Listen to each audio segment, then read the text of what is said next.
Salah, who's broken the offside trap and scored.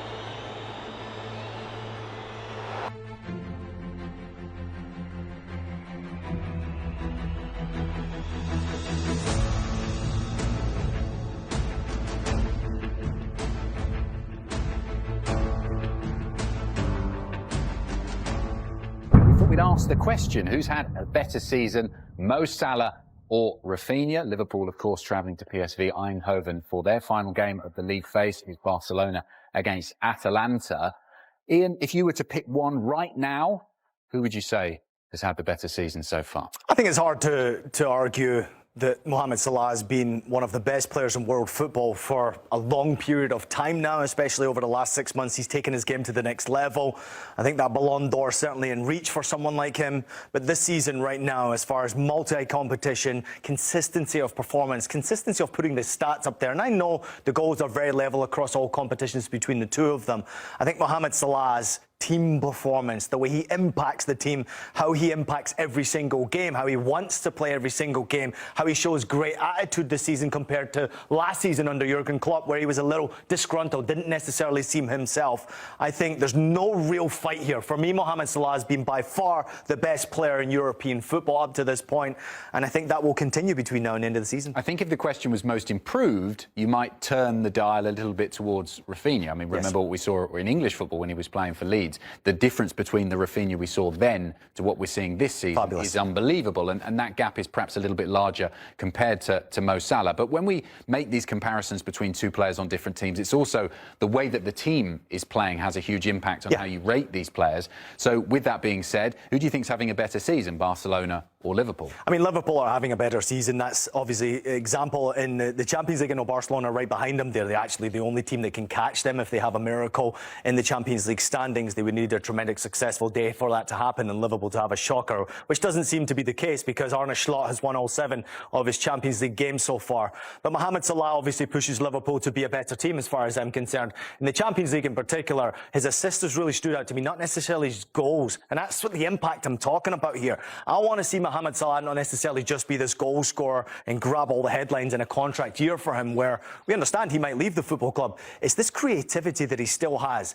And that desire, that word I've mentioned many times on the show, even today alone, he's got that love back, that passion again for Liverpool Football Club, for pulling on that fantastic jersey and going out and doing his business. Liverpool are having a better season. Liverpool are more successful. They probably will end up more successful this season, and he's large thanks to it. With Salah in these numbers, it's interesting if fans have followed the progression of his career, because in the early days, the assist was really the best facet to his game. One of the big criticisms, remember that short period at Chelsea, that was the criticism from Jose Mourinho. He just doesn't score enough goals. And that eventually was why he let him go. And it's funny how it's flipped in the last few seasons, that actually we now, when we judge Mo Salah, we judge him on how many goals he scores. Yeah, and he's obviously chasing that Premier League title as far as goal scorers goes. He's got a long way to go to catch Alan Shearer, so let's hope he does stay in the Premier League to make that happen, at least challenge him in some way. But next up is Frank Lampard. He's on 176 right now, which is quite remarkable in the Premier League, but across all competitions. I mean, his first season, the impact he had in his first season at Liverpool Football Club, he was in the 40s when it came to goals. And now all of a sudden, he looks like he's got that potential to get back into the 40s plus this season with his stats across all competitions. Obviously, Liverpool having a successful season helps. When you're in European competition, the King's Cup, the Champions League, you're playing your best football under a manager who's just come into the football club, who clearly loves you, who clearly lets you do your business and enjoys giving you all the tools you need to be your best performance, to bring your best performance. I just love watching Mohamed Salah play under Arne Slot at Liverpool right now. I don't want that to end. I want him to sign a new contract and have that journey continue. But I just think that he's taken his game to another level. That player that we saw playing in Italian football, then going over, obviously, I mean, we saw him in Swiss football, we saw him in Italian football, we saw him going to Chelsea. It's a shadow of the player this guy is. This guy is a world-class world beater, not only for his club team, also for his national team. With AFCON coming up at the end of the year, it's going to be a big year for Mohamed Salah. Yeah, he's a great example for younger players of you don't have to be a world beater at the start to get yourself to this kind of level. If you work on your game, work on the aspects of your game that you aren't so good at, you really can improve season after season after season in your career. Obviously, Mo Salah's crucial to Liverpool's exploits in the Premier League and the Champions League, but arguably, do you think that Barcelona need Raphinha even more, particularly in La Liga to get them back into the title race. Yeah, and listen, obviously some of his performances early on in the campaign got them into the title race in the first place. I mean, the way they started under Hansi Flick was quite remarkable. Outstanding goals that he scored, the assists that he has obviously gone about his business with has been really superb to see. But he is a team player now, and I think that's the stage of his development, what he's done.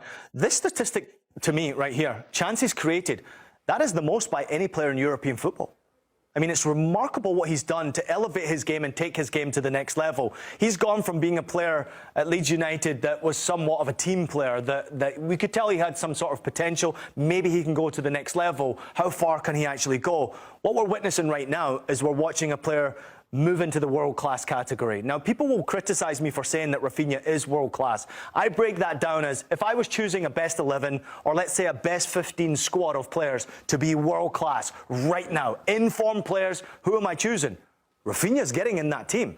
Raphinha is going to be very close to starting in that team because of what he's producing. But to answer your question, yes, there are some games out there. Leganés, where they didn't perform well. Las Palmas, both of those games at home, where they lost. And he still had an impact in that game, but we didn't necessarily see that true leadership push the team to be better, to victory, where they need to go, especially to have success in the Champions League. And he has got more goals than Salah so far this season in the Champions League, 8 in 7 matches, which is an incredible return with 2 assists as well.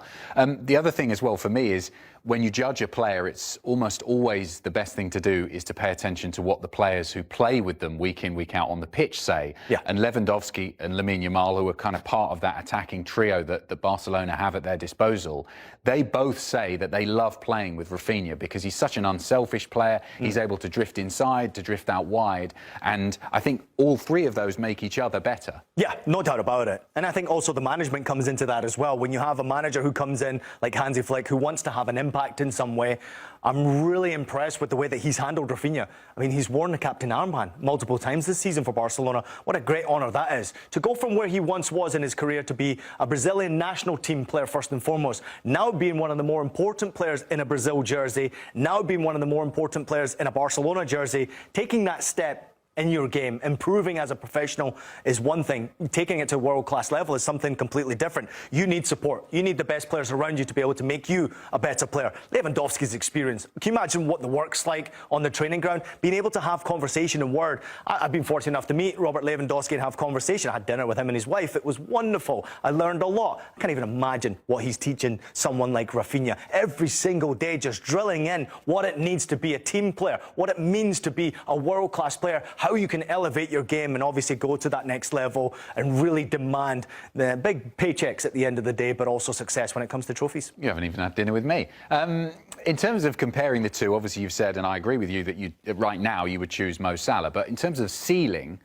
do you think there's potential for Raphinha, because he is younger, later on in his career, to get to or perhaps surpass where Mo Salah is? I mean, you look at the statistics that don't lie, all right? The 23 goals and the 23 goals, they're clearly there across all competitions with both of them right now. If we were to have a debate about who would be closer to winning the Ballon d'Or right now, what would you say? Well, I'd say Mo Salah. Yeah, do you think Raphinha would get a chance of even getting into a sniff of Ballon d'Or right now? But what I'm saying is in a few seasons, is there a potential for Raphinha to be at Mo Salah's level? And I think, for me, the answer is yes.